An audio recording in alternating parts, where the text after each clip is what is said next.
Cameraman photo எடுப்பதை நிறுத்தியதும் குழம்பிய அனன்யா அவரை பார்த்து, என்ன ஆச்சு சார், ஏதாவது பிரச்சனையா, மேக்கப் ஏதாவது சரியில்லையா என்று கேட்க, அதற்கு அவர், மேடம் அதெல்லாம் எதுவும் பிரச்சனை இல்ல, சத்யா கேமராவை ஃபேஸ் பண்ணவே மாட்டேங்கிறாரு, அவரு ரொம்ப நர்வஸா இருக்கிற மாதிரி தெரியுது என்றார். பின்னர் அவர் எடுத்த போட்டோக்கள் அனைத்தையும் அவளிடம் காட்ட, சத்யா வேறெங்கோ பார்த்து கொண்டிருப்பது போல் தெரிந்தது.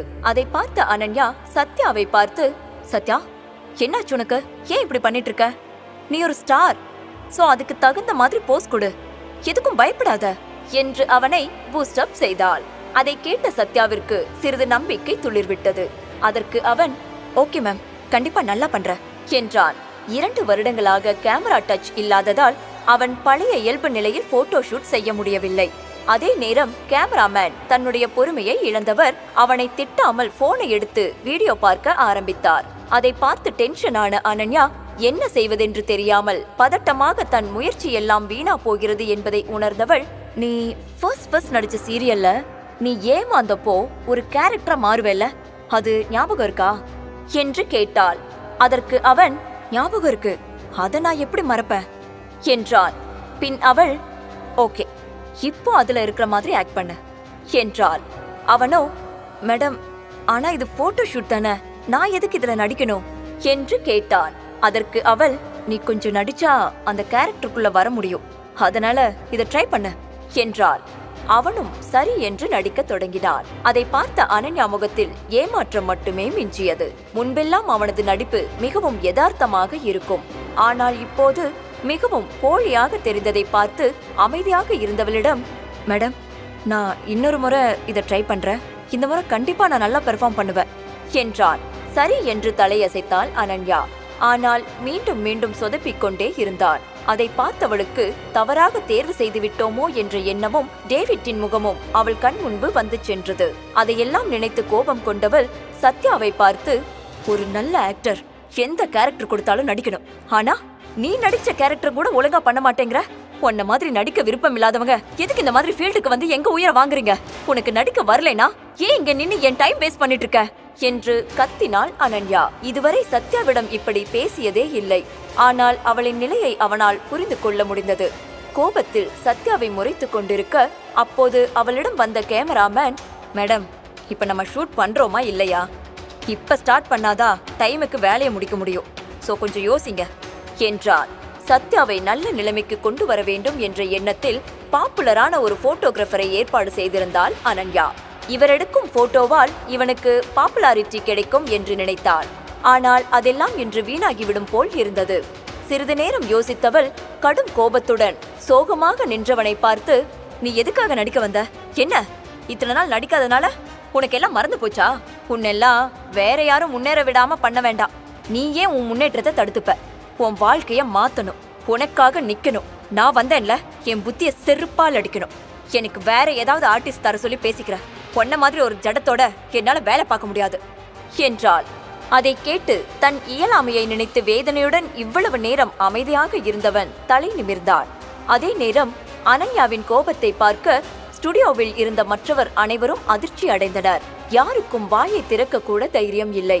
சத்யா அவளை கண்ணீருடன் பார்க்க அவளோ அவனை முறைத்துக் கொண்டே இருந்தாள்.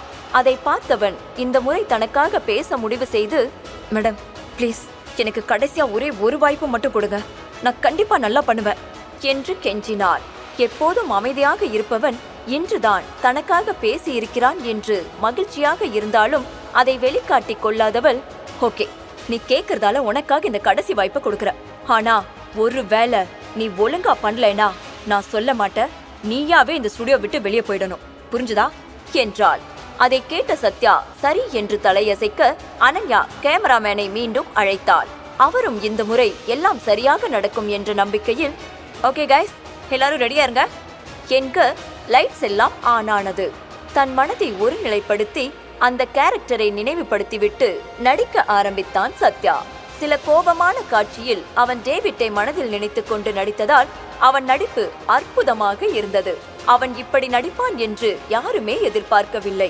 ஸ்டுடியோவில் இருந்த அனைவரும் அதிர்ச்சி அடைந்தார்கள். யாரும் எதுவும் சொல்லாமல் இருப்பதை பார்த்து பயத்தில் நின்று கொண்டிருந்தான் சத்யா. அப்போது அனன்யா சத்யாவிடம் வந்து, சத்யா நீ பெர்ஃபார்ம் பண்ணி முடிச்சிட்ட, கொஞ்சம் எல்லாரையும் பாரு என்றார். சத்யா அனைவரையும் திரும்பி பார்க்க ஸ்டுடியோவில் இருந்த அனைவரும் அவனை பார்த்து கை தட்ட ஆரம்பித்தார்கள். சத்யாவிற்கு இதையெல்லாம் பார்த்து மயக்கமே வருவது போல் இருந்தது.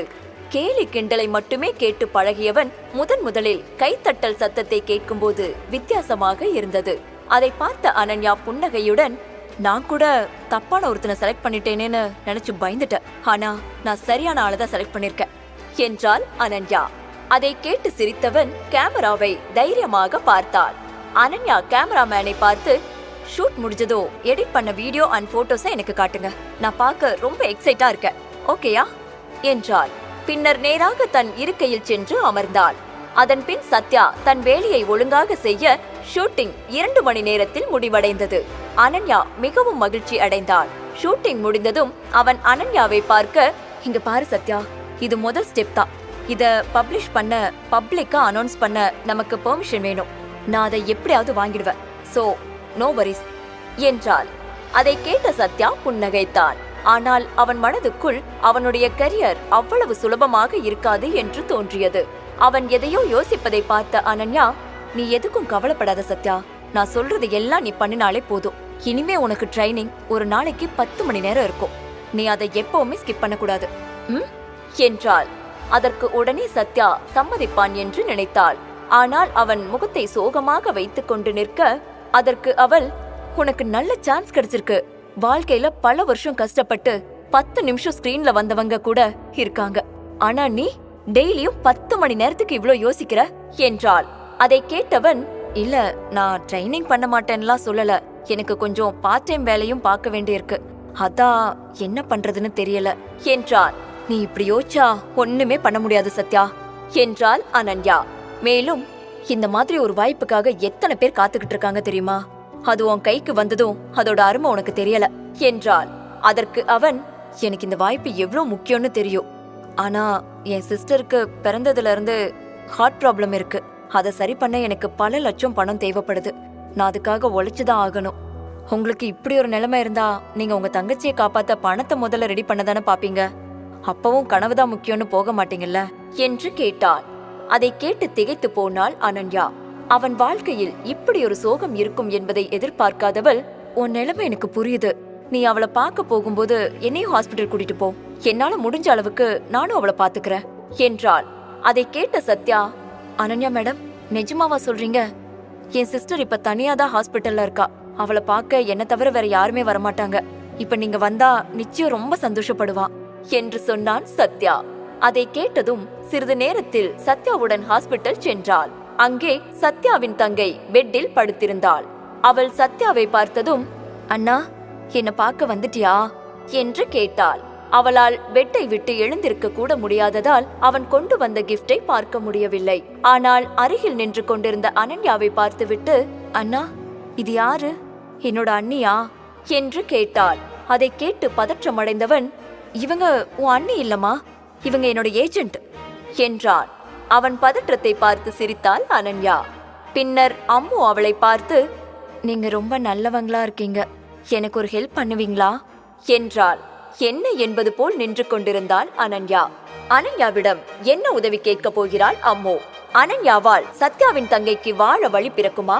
தெரிந்து கொள்ள இப்போதே பாக்கெட் எஃப்எம்மில் ரகசிய சிநேகிதனை தமிழ் கதையை கிளிக் செய்து அடுத்த எபிசோடை கேளுங்கள்.